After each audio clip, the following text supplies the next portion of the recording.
What's up, folks? You are tuned into the Failing Frequency. I am Ethan. And I'm Mike. We like talking about Star Trek. We do indeed. And this week we're talking about the news, and we're talking about some stuff. yeah, some other stuff. Yeah, and a bit of Picard season 3. That episode 6, The Bounty. If you can't tell, Ethan might be coming down from a hangover. I'm fine. I am absolutely fine. I'm fine. How are you? Not that anyone. I'm fine. Not that anyone asked. How are you? I half-assed then. I'm good, man. I'm good. I'm living the dream. Just working hard, slaving away. I was showing you in the green room. I used Eagle Moss coming back, or selling of the Eagle Moss stock to get myself a disco prize, the Strange New Worlds Enterprise, and somewhat fitting for today, a little Defiant. Oh, delightful. Defiant. Yeah. Delightful. Jesus. Yeah. But how are you doing, mate? How are you doing? Other than the hangover. I'm good. You're good. Yeah. I had a couple last night. And then I had a couple more.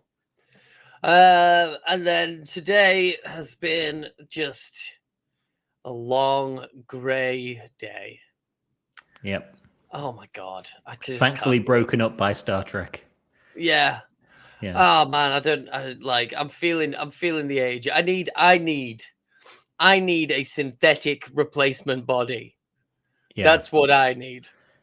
Don't we I need a golem or a golem. Golem. Yeah. What a shame. Yeah. But whatever. Fucking whatever. Yeah. Let's get going. Whatever. Get moving. Let's talk about the news. What's in the news? We got fucking Star Trek season 3. Oh, alert! Incoming! Star Trek fucking Strange New Worlds season 3. It's coming at you any day now. We're gonna let you know when. Yeah. Today or tomorrow. They said 4 fucking days ago. Release date potentially for Star Trek Strange New Worlds Season 2 is coming soon, says Daily Star Trek News 2 days ago. Fucking, we're getting it any day now.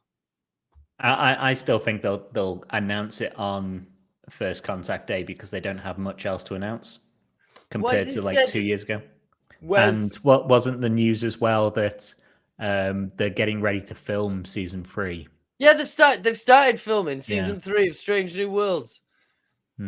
I wonder if we're getting it sooner rather than later.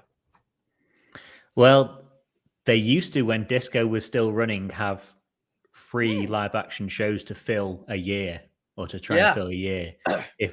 So they could kind of slip to 18 months to kind of release one. If now you've got one show, you need to be pumping out as many episodes as quickly as possible. Yeah. Maybe a little break and then some Strange New Worlds, just because like they could have probably gone Picard, Discovery, Strange New Worlds, but now they're probably gonna have to like space it out a little bit more, so there isn't a big old chunky gap. Disco's early next year now, isn't it? It's being pushed back for the refilming sake. And we are going to be getting part 1 of Prodigy this year. We're going to be getting 10 episodes. 10 episodes. And that'll be season 3. I'm looking forward to if they do the Voyager A, though, and potentially seeing, maybe 1 or 2 other Voyager cast members turning up. The Doctor. Yeah. The Doctor. Fucking Kez. Kez is long dead. Kez is long dead. Even if she wasn't, had troubles, let's say, Yeah. as an actress. Oh yeah, Jennifer she Lean. had troubles. Wait, what did she do? She fucking robbed a bank or some shit. Whatever. But that's it for news. Because who can be asked? But should we talk about the Take it episode away. of Picard? Take it away. We're on season 3, episode 6, The Bounty, for reasons that will become clear. Non-spoilers. Ethan, what did you think of the episode? That was all right. Are you saying it's all right for comic effect, or did you just think it was okay? I thought it was okay. There was a lot of drama, but not like dramas in like high stakes drama, more like sort of soap opera drama. There was a lot of discussions about family and the importance of family and what counts as family, and engineering and being related to engineers and having used to being an engineer and now being an engineer again. Yeah. There's a lot of that. There was a big reveal. Shat myself. I think I know which reveal. Yeah. Well, yeah.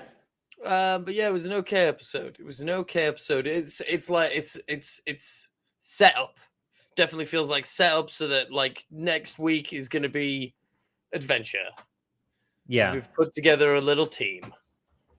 Yeah, this is a lot more of a getting the team together piece, even if only 2 people kind of join on. Yeah. 2 on, really. 1 off. Yeah. And it feels like a shame to lose the one, but I can see why they've done it, because then you can have characters have full storylines. They're not just part of someone else's storyline. Yeah, and brutal violence. Yeah, and brutal violence. Yeah.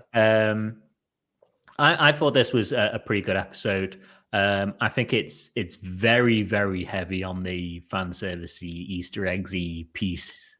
Yes.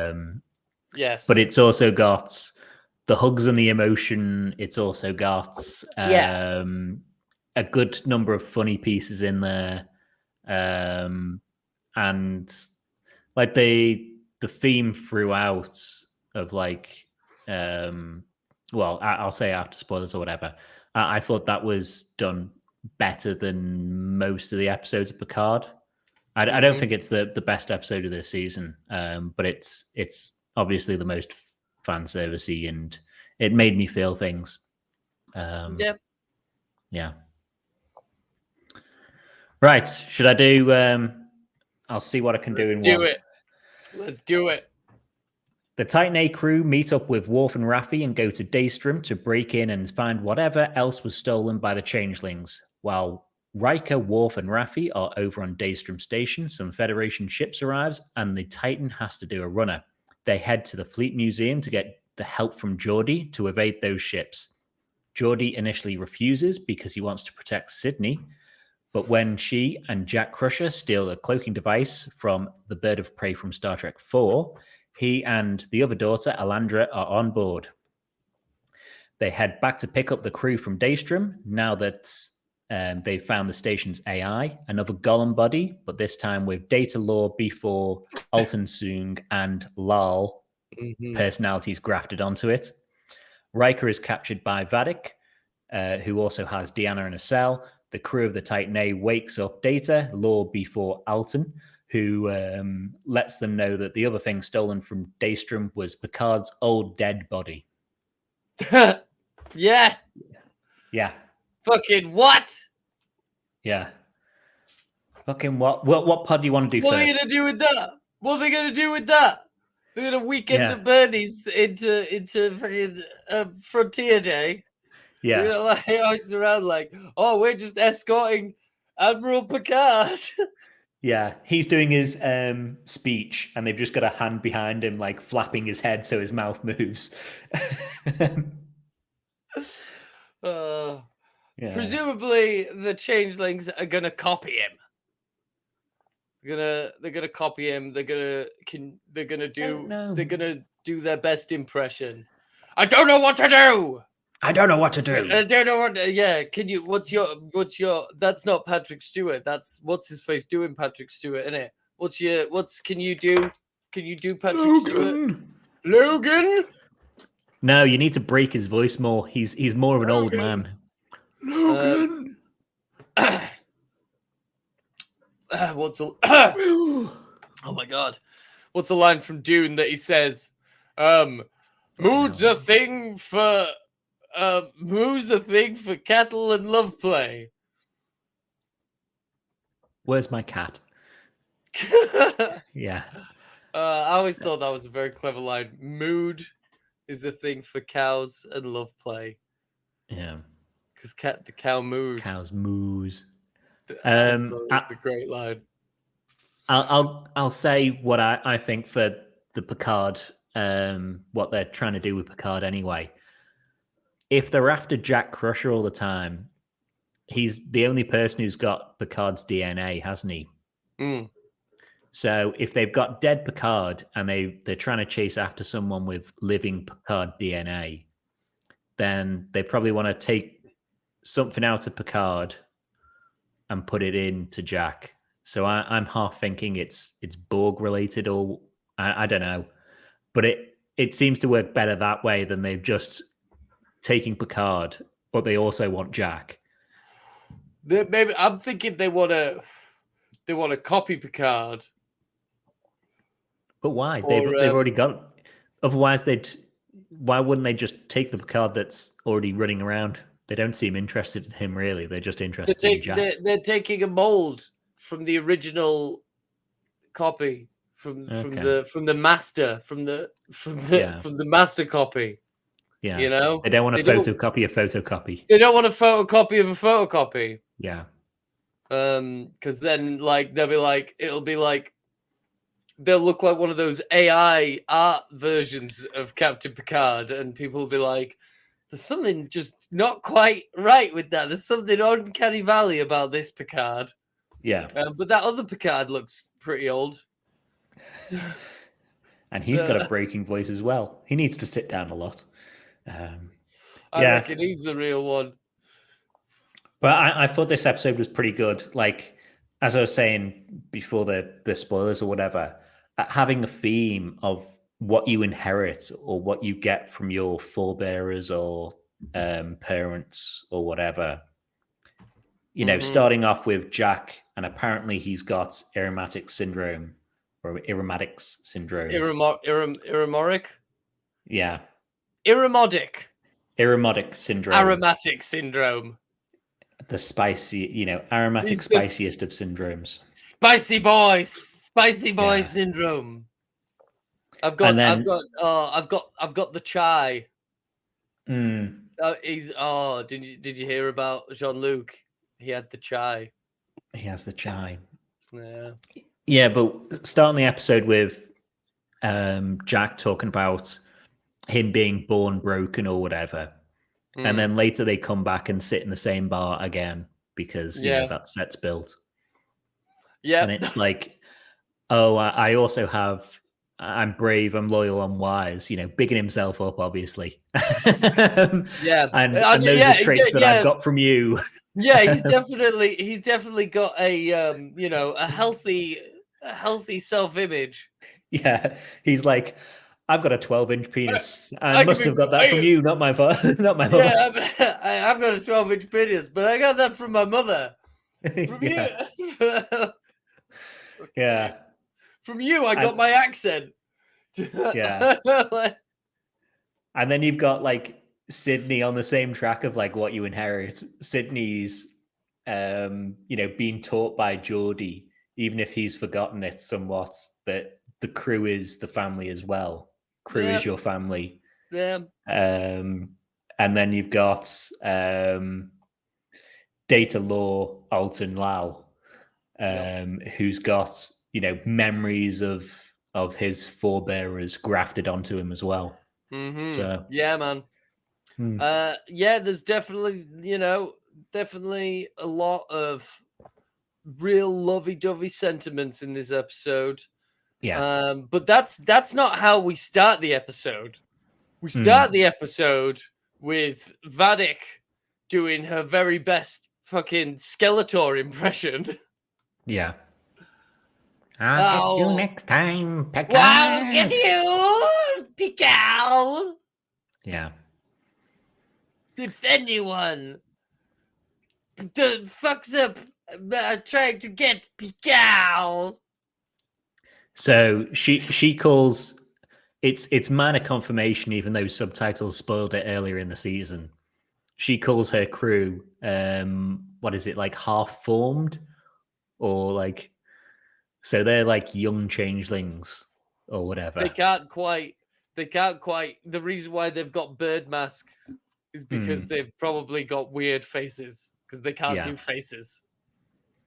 That, or I was thinking maybe they've got the disease, from DS9 that stops them shifting. Did get exposed. That was in some expository dialogue today. It was. And things are set up, it's Chekhov's disease. Yep. Which was probably, gonorrhea back then, I suppose. Yeah, just like COVID. Yeah. COVID, topical. Topical as fuck, me. Yeah. If we're talking about Vadik, it's also Amanda Plummer's birthday today.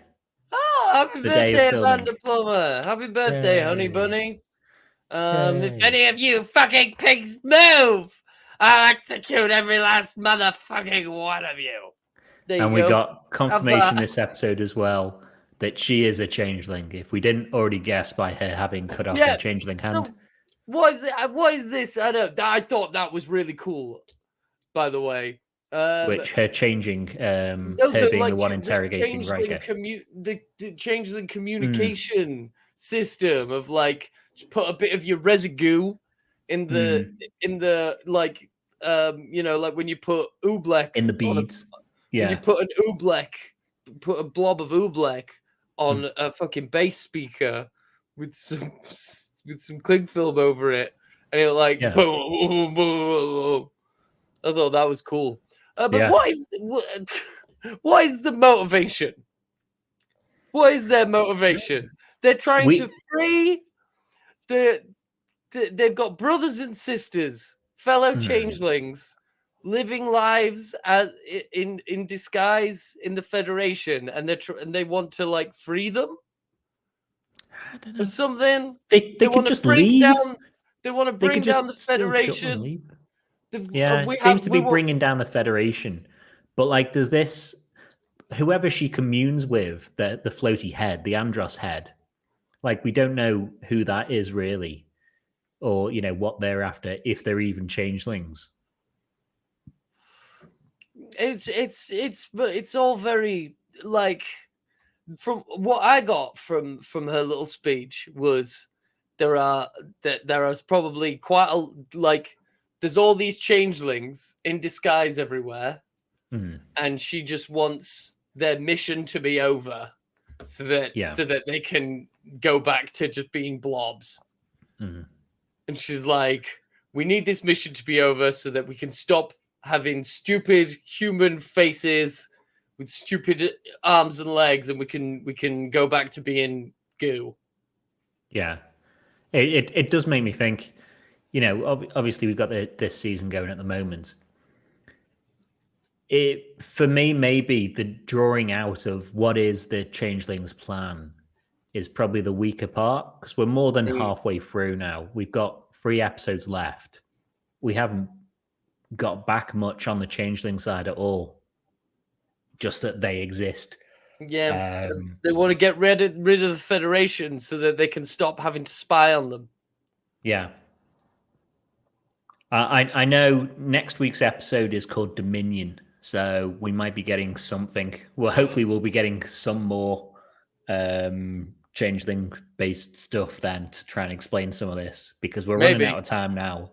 We can't just have it final episode. Maybe it's gonna be about the voting machines.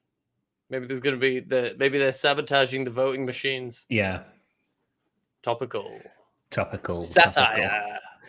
Okay, how about that? Yeah. Freaking good work. And you think you're not firing on all cylinders? Mate, I am fucking. Listen, I am great. I thought that like they were gonna break into song at the end of Vanek's speech.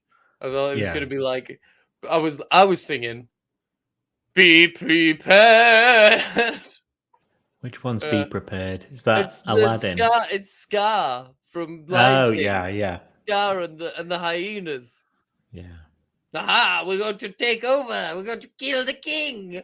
We're going to kill Picard.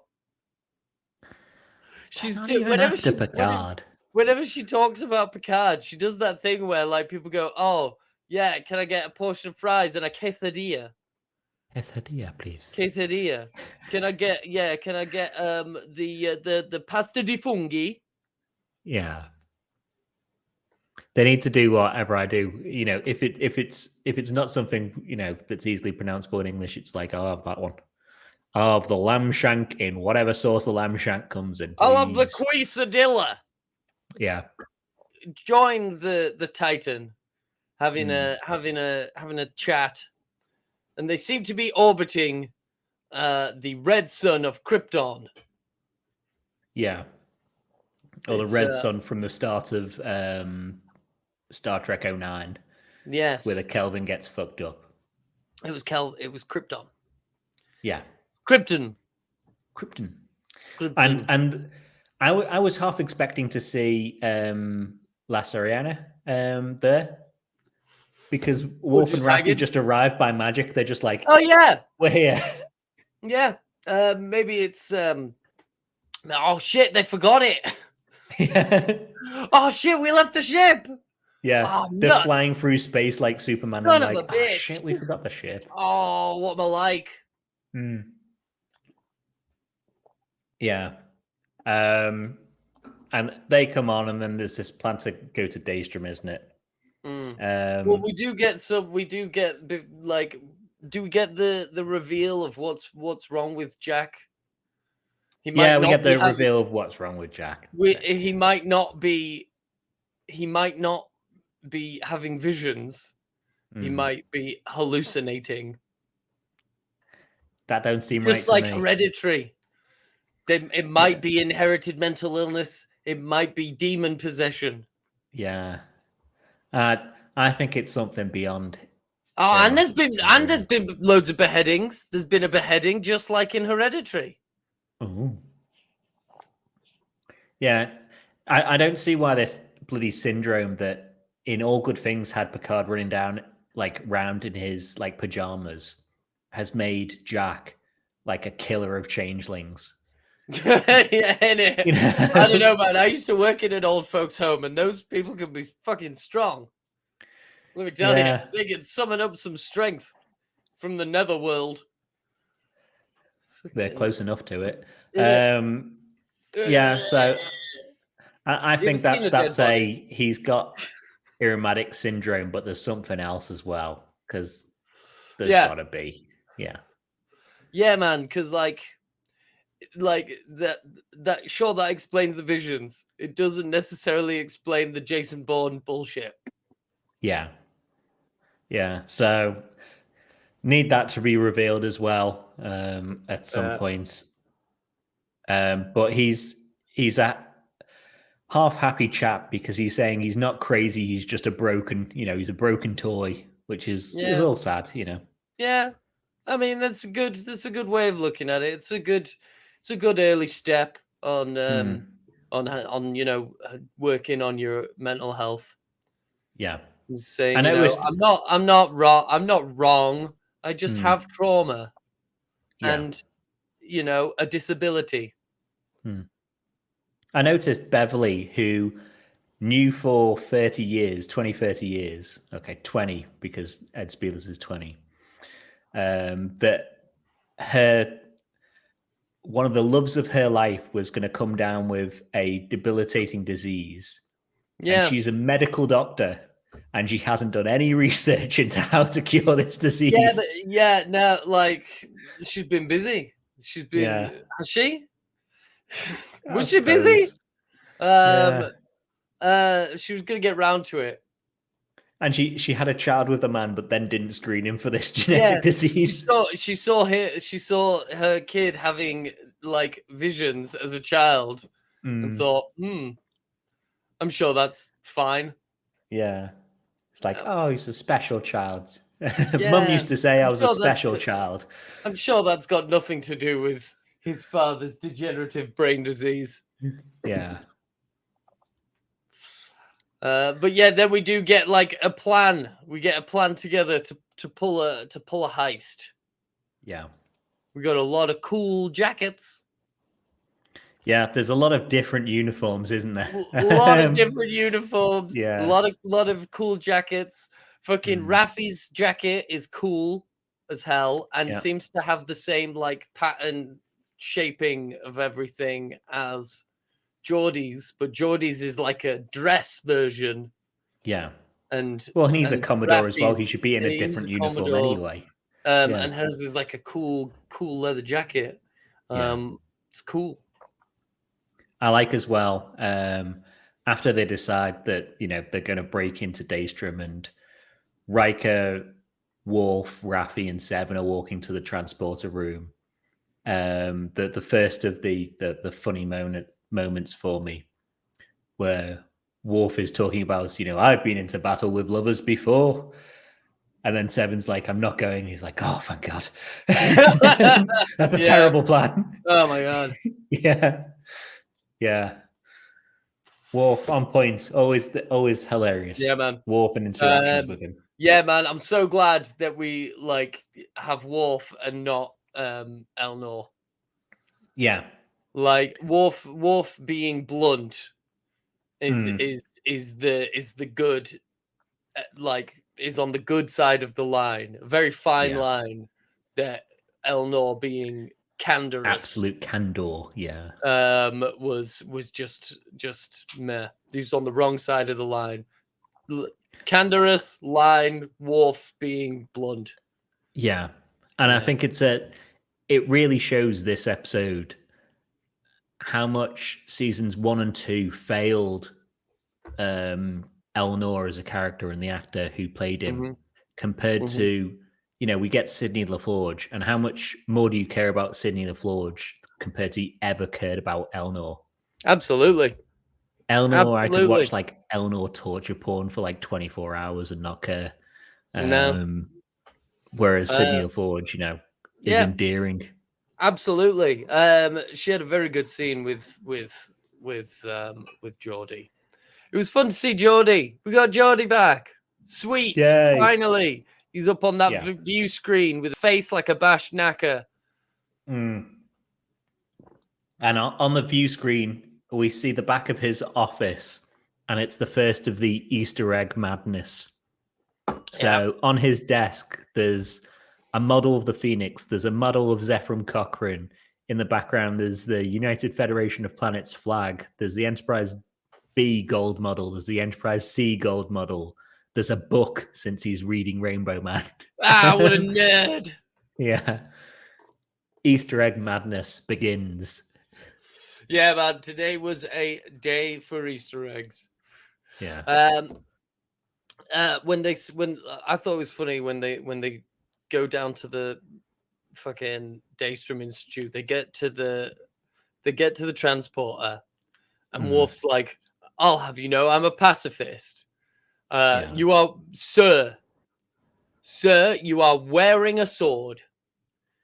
We saw you behead someone 2 episodes ago. Yep. You straight up murdered someone the other day. This is obviously a policy he has adapted very recently. Yeah. I suppose it's avoiding battle, and that was an unavoidable battle if he wanted to save Raffi and whatever. But since then, I am a pacifist. I have been a pacifist for 6 hours. Yeah. We do get a good number of like Worf and Riker interactions this episode as well. Yeah. Where like when they beam over and Worf, they're saying someone is stalking us, saying we're not going to be prey. We are just friendly energy. Yes, we're going to bring friendly energy. We're going to bring good vibes.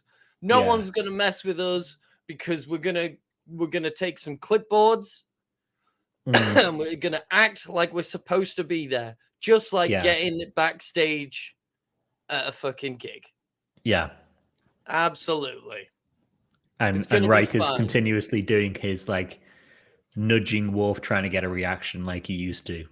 Yeah. I thought it was funny when Worf was like, "Oh, there's going to be a bunch of like Section 31 stuff in here." And Riker's like, "Section 31." He's like, "Yeah, a clandestine fucking branch of Starfleet." Riker's like, "Yeah, I know. Yeah. Everyone knows. Everyone knows about this fucking secret organization. It's the worst kept secret in the Federation." That to me is just a line written by, it's one of those lines that stand out on TV where it's like, you might have some idiots in the audience who haven't followed Star Trek for, 30 years, who don't know who Section 31 are. You've got to clue them in.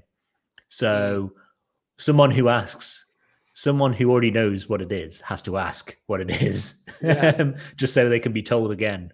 Yeah, and just like, how do we cover it up? Well, Riker's being spicy this episode. He can be like, "Yeah, I know." Do you think maybe he was like, "Yeah, I know," thinking like, I have absolutely no fucking idea what they are talking about. Like, you already know that. Shut up. He's a captain. His Boimler left him to enter Section 31. So he's probably had dealings. Oh, that would have been really cool if it had been like, "I know, my old first officer fucking joined them. Faked his death to join them. He thought we didn't know." Yeah. But we knew. This would have been a perfect chance as well while they're over at Daystrom to see some Lower Decks Easter eggs, to have a peanut hamper that's just turned offline in the background. No, but instead we got a what was with fucking Kirk? Before we get to Kirk, so I'll put Kirk as the bottom one. Kirk is the bottom.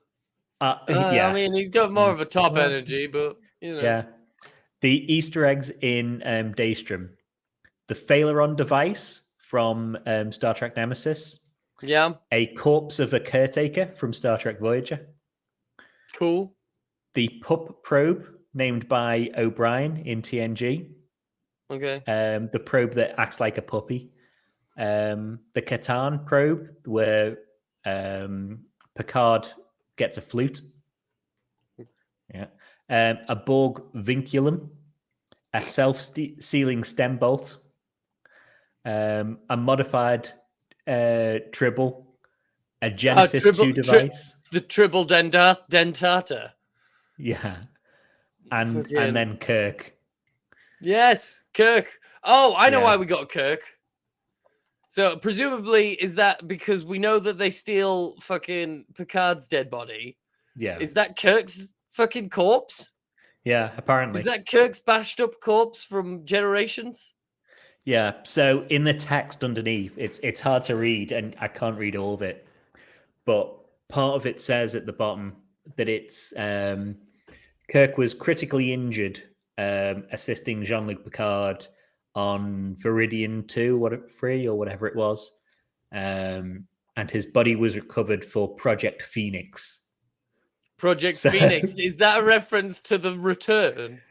I tried to look it up, and I can't find any. I can't find it in the return. I wonder if that's a reference to Return. If anyone hasn't, The Return is a sequel novel to Generations, written by William Shatner.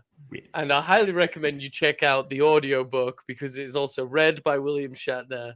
And it is just like William Shatner wish fulfillment of like, yeah, but what if Kirk was brought back to life and immediately has sex with a Romulan secret agent? Yeah. What if he's banging broads? Yeah. What if he comes back to life and he's young and virile and he's cool? Yeah. And he doesn't even attempt to do like Picard voice, anyone's voice. He doesn't. Yeah. He does Well, he like wouldn't. because there's like the TNG crew are all in it, and it's just William Shatner running Picard lines as William Shatner. Since we're on the subject of old Shatner face, it's been a while, but fucking, it's time for Shatner face because yesterday was William Shatner's birthday. 92, 93? 92 years fun. And happy birthday, good old William Shatner.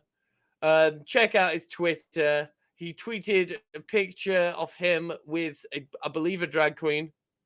See, I'm not I'm not transphobic. Yeah. I'm not transphobic. See, I know one. A few days ago, yesterday, on his birthday, he also announced #Kryptonians.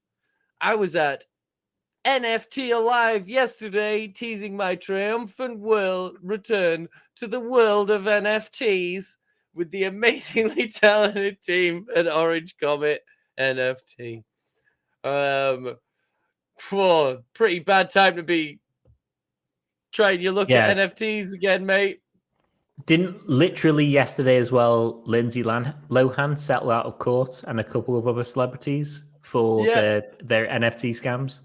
Yeah, those guys. There's some other people who like run a fucking crypto wallet company. They're about to go under, and when the servers go down, everyone's just gonna lose their crypto. Fucking ridiculous. Good going there. Will wait, so like, oh my god. I mean, he's 92. You can't expect him to understand technology, and the idiots at Paramount also got in NFTs, and I haven't heard any. You know, have you noticed how the Eagle Moss, fall and then half resurrection was big story, and people care about that one. I haven't seen anyone since the Star Trek NFTs came up talk about them once. No, NFTs are extremely not cool, right? Gay space communism. Yeah, they're like the concept of NFTs goes like very much against the entire ethos of Star Trek. Yeah. The accumulation of the idea of a thing. Yeah, no, it's like people, Trekkies aren't into commercialized, just like pure capitalism. No, we're into collecting very small models that have questionable quality. That's better than an NFT. That's that's like an NFT, but in the real world. Yeah. Try and take this server down. Yeah, they did. Yeah, they did. That's what happened. Yeah. But yeah, man, it will only increase in value. Someone will, yeah. All those Cerritos that sold out within 90 seconds, like immediately. Go figure. I think it's weird looking. But these are all for play. And everyone knows these are unboxed now. These are worthless to you. They're mine. They're for my play. No, man. I'm gonna break into your house and steal them. No, I'll be damned if I'm paying 50 fucking quid for them. I didn't pay 50 quid for the Define. You know, if you want a Gainan bobblehead, you can have a Gainan bobblehead for free. I'm trying to shift that. Yeah, sweet. One more thing. I like as well the Genesis 2 device. I predicted while I was editing last week's show, and I posted it on Made It So, that what if a Genesis device was stolen and they're going to shoot it into Seoul? That's the plan to blow up the fleet. Oh man, that would be the Wrath of Khan. Yeah. Or I predicted the Genesis device. Done. Or Soren's missile from Generations, because that was specifically made to blow up a sun. Yeah. Could be Could be the whale calling thing. Yeah, they've just got whales stored in there as Yeah, well. could be a whales. Yeah. They've stolen the whales, and now the whales are back for revenge. Yeah. Then what fucking happened? We went to Well, Ethan Prime. Yeah, so Ethan Prime. So we saw the Fleet Museum, and this is the third of the Easter egg madness. So the ships that we see in Ethan Prime are the Bird of Prey, the HMS Bounty. We see a Nebula. There be whales here. There be whales here. That was Irish. There be whales here. We see a Nebula. We see a Excelsior. We see an Akira. We see a Saber. We see a original Connie. We see a Connie A. Specifically the Enterprise A. We see a D7. We see a Romulan Bird of Prey. We see the NX refit. And then there's talk of another ship being in Hangar Bay 12, which I think is probably going to be the D. Ooh, could it be the D? Yeah. Yeah, I reckon so. The Romulan warbird that they had, it looked like a kind of like a 23rd century one, which was cool. Yeah. I like that old school like TOS one with the big bird on it. Love it. Looks like a flying saucer with wings. I'm surprised they didn't use that model anyway, because they must have made it for last season of Picard.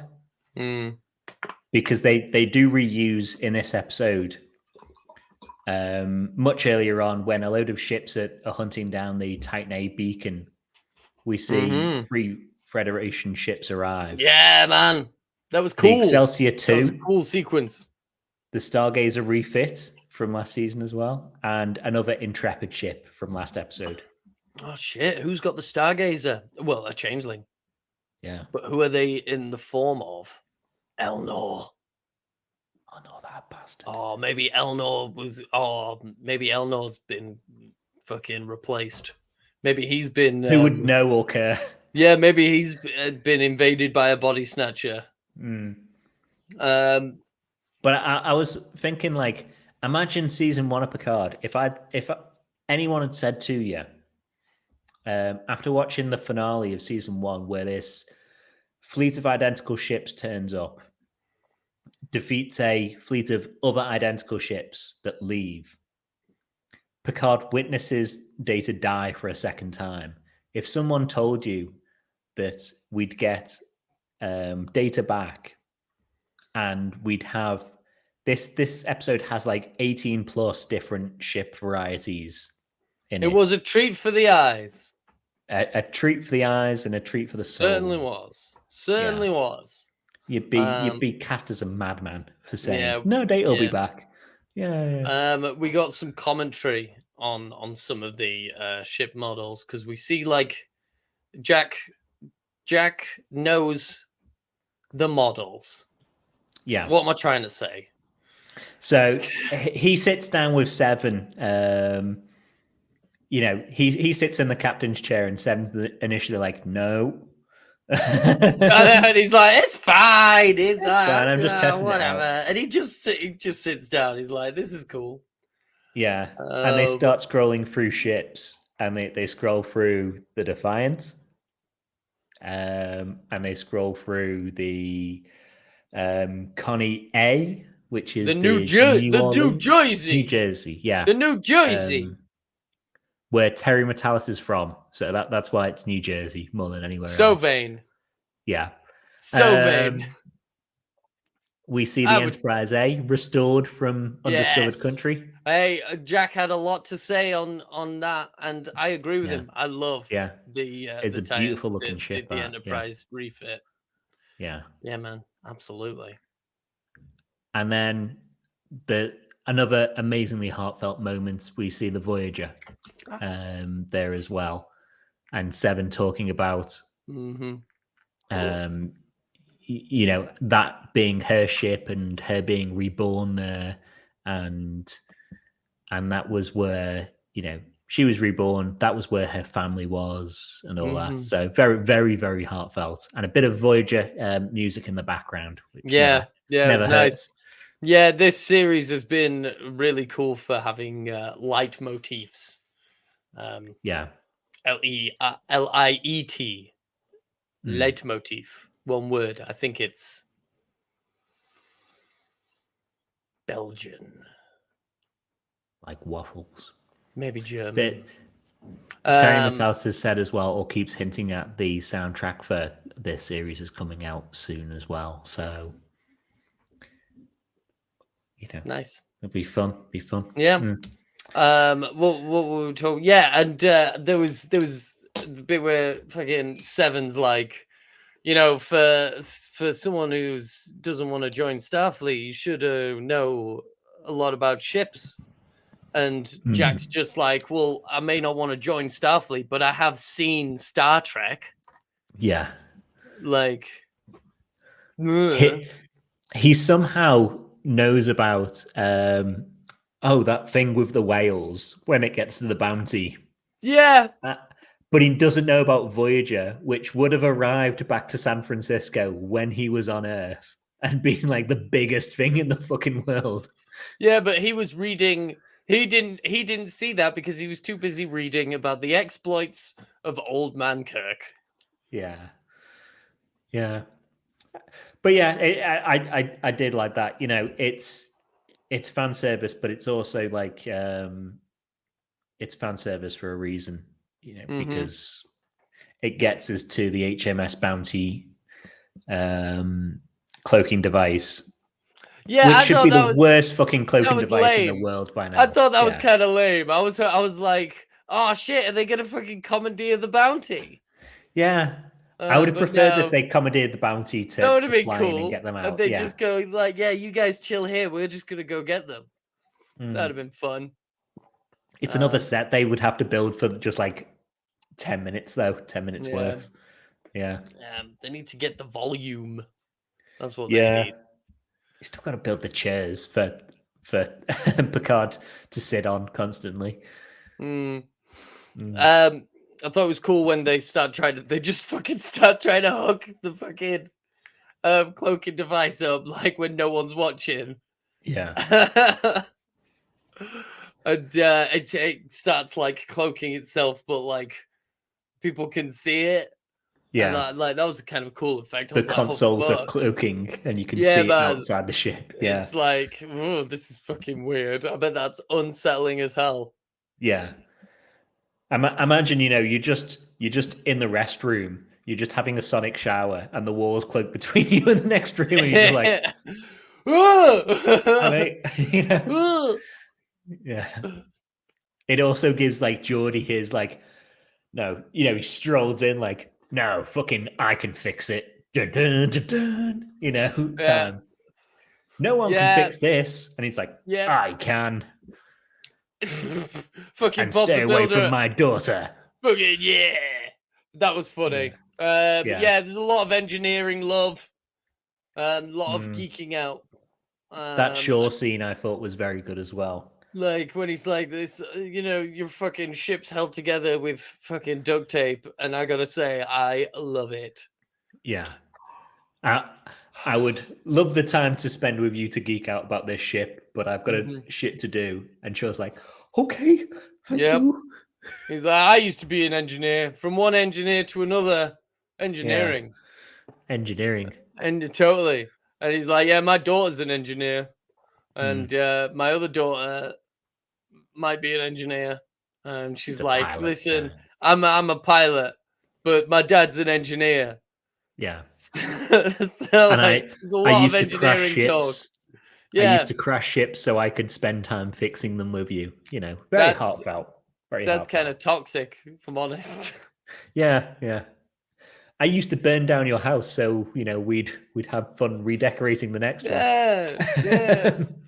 I used to love causing drama because then you would give me attention. She was a child, though. It's fine. What child isn't dramas? Yeah. Yeah, there was a lot of flirting between Jack and Sydney this week as well. It felt kind of forced.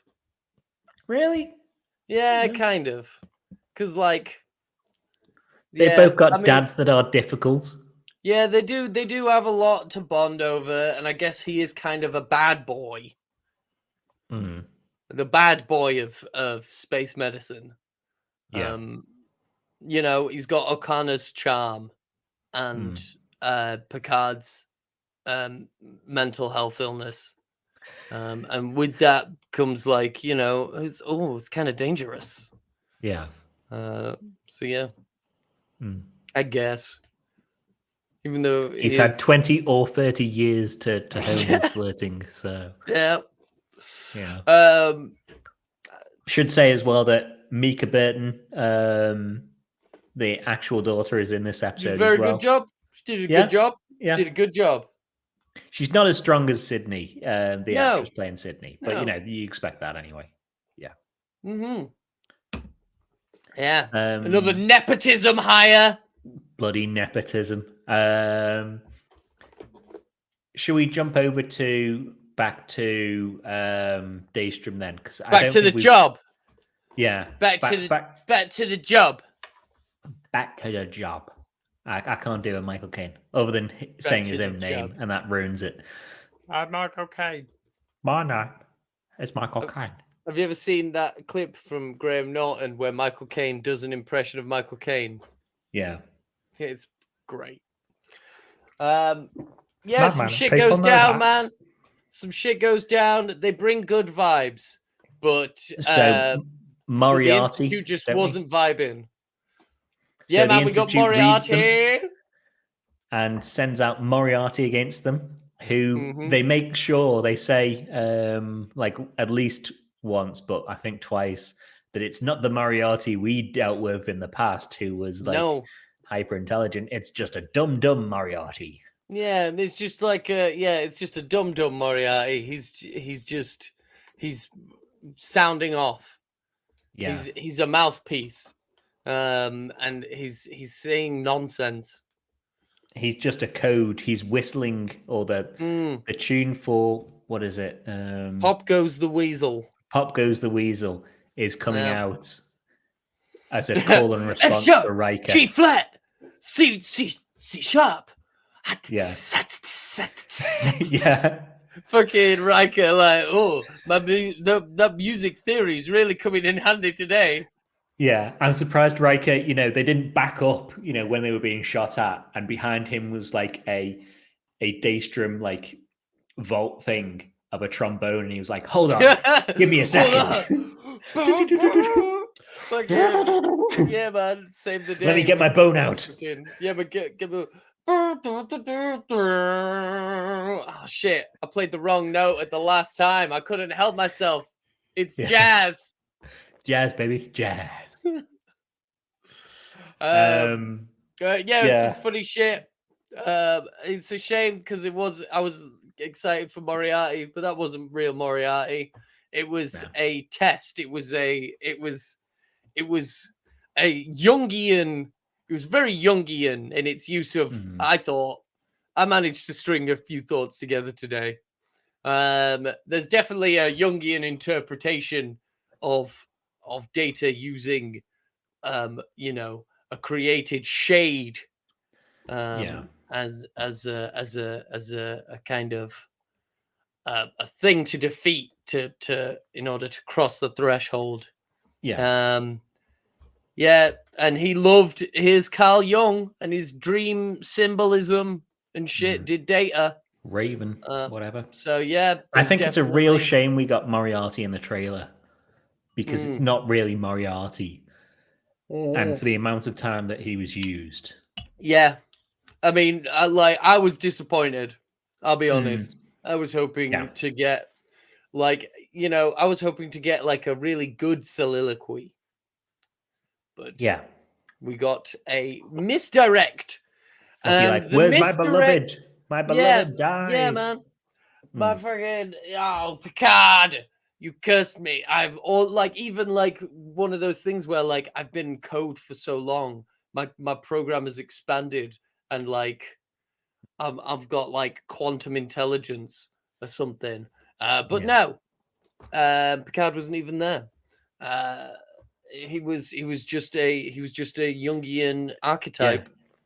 Wait, and you're right. then Think about it. In the episodes he's in, he's up against Picard, Data, Geordi, Pulaski, and Reg Barclay, none of which interact with him in this episode at all. Nope. None of them. Yeah, great. Because he's a projection. Because the person he did interact with the most, Data, is obviously the next misdirect, because there's all this promotional material about lore, and it turns out it's not lore. It's not 100%. It's not lore. Yeah, it's not. But it's not lore. But they did a misdirect. They gave us all this promotional material with lore, and it turns out that it's actually a golem. Yeah. I've took to calling this golem, rearranging the letters, picking a couple of letters from it. Belauta. So kind of like Belauta. That's a Klingon opera. Yeah. Oh no, that's Melota. You've met B'Elanna, now meet Belauta. Belauta. Is I was looking up a word. It's not data. It's a combination of data and lore and lol and that song that gave Picard his golem body. Yeah. And they are combined to create something new while retaining. I'm very glad for that soon. Because his golem body, before he died, was just stolen by this old man he met like 2 days before. And then he died. And now we get, oh no, he does kind of live on in that he transferred some consciousness. Well, I mean, I think he kind of like, because he said that he wanted to do what he ended up doing for Picard. And I'm wondering if he, after doing it for Picard, instead of doing it for himself, he's looked at it and he's like, why did I do that? All I've done is like, I've made this relic of the past, just given him more life. That's kind of a waste of this technology. He had his day.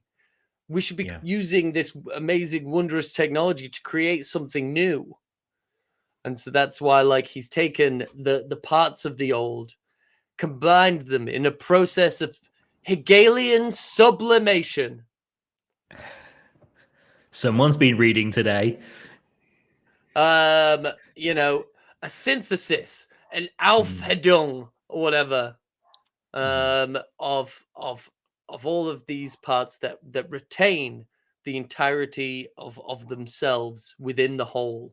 It's very ENFP. I enjoyed it. I like that band. They sing The Living Thing, don't they?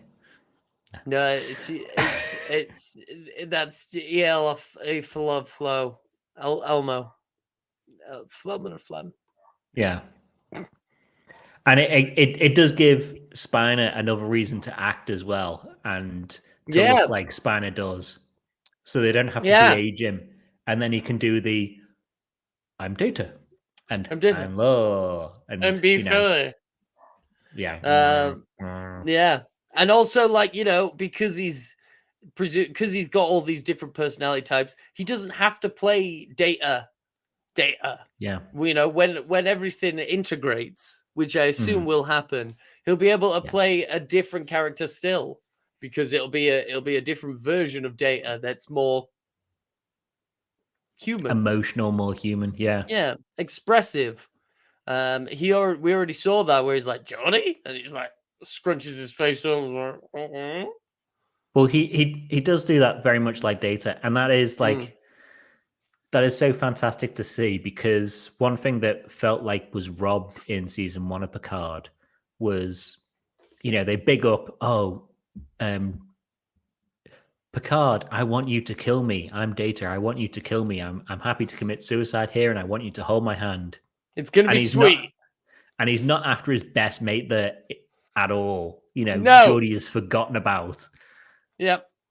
And I'm amazed they didn't cover in here at all as well. Geordie being like, "No, you let my best friend die, and you didn't even call me over." Yeah. Right. Yeah. Yeah. And then like they have that nice little moment where it's like Geordie is the first person he Geordie. talks to, and then Picard immediately the first words out of Picard's mouth. What happened? Who fucking robbed the Daystrom? What did they steal? What did they He treats take? him like Google, doesn't he? He's like, inquiry again. Straight away. What did they steal? Answer me. What did they steal? Inquiry. What did they steal? And it's like, okay. It's just like, yeah, your fucking dead friend has been resurrected. He's like, Yeah. how he does that all the time. Listen, what did they fucking steal? Did you put your name in the Goblet of Fire? Yeah, compared to like where it's like, oh no, Picard's best friend from the movies on is like Picard's best friend is Data, or Data's best friend is Picard, and in this episode he's resurrected, and Picard couldn't give a shit. Could not give a fuck. He's just like, I need information from you. Come on, chat GPT. I'm after this. Yeah. Yep. Yeah. Maybe the last thing we haven't mentioned then, other than, you know, Data has hologram eyes, but it's a different Data, so it doesn't. He looks like he's not got gold skin. He's old. Yeah. He's it's not Data, so it doesn't mean that Data always had that ability or whatever. So, you know. You know, Spiner has to spend minimal time in the makeup chair, but he does annoyingly have to get the fucking contact lenses in. Yeah. But you would have thought they'd CG those nowadays. Nah. But yeah, we find out that they're after Picard, which we've talked about, and then we jump to Vadic again for our cliffhanger of the day. Yeah, man, Riker's getting the living shit beaten out of him. Like that was bad. Yeah. That man is in his 70s. Yeah, that man late 60s, let's say. Yeah. Man, that guy is taking a fucking beating. Yeah, and he's not going to break because of his, you know, love for Picard. And he says, you think I'm going to break just because you beat me? And they go, oh, not just because we beat you. We've also got Deanna here. Because so it's Vadic in disguise as a Starfleet officer, right? And she's beating the fuck out of Riker, and then she turns around and kills these other two Starfleet officers, presumably because they were actually Starfleet officers, and they were just allowing this fucking enhanced interrogation to take place. They deserve to die. Yeah. What the fuck? Yeah. Just like, this is fine. In the Federation, we're totally cool with this in Starfleet, beating the living fuck out of a prisoner, like, immediately after detaining him. Yeah. I forgot to mention as well. ACAB, mate. Fucking ACAB. Yeah.